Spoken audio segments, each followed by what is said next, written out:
So this is an alternative vegetarian lasagna. All you need to do is just prep all your ingredients. I've got everything here. I've been chopping my mushrooms. We're going to pop these in a bowl. Here I've got some of my veggie chicken, which I'm also going to chop. You just layer everything together. So it's best to preheat the oven to about 200 degrees. A good splodge in there. You can also season it with a bit of sea salt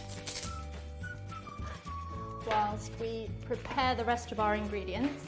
Some broccoli and courgette.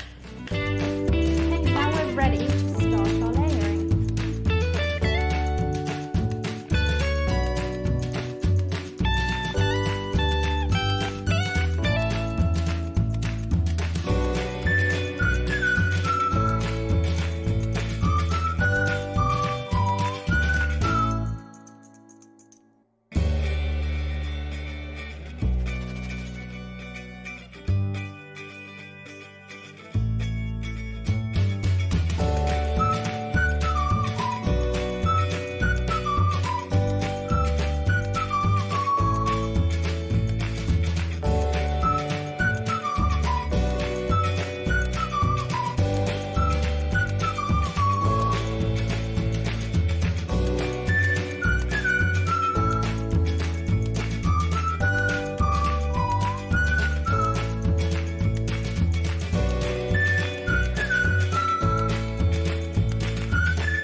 Made by MAHI with love.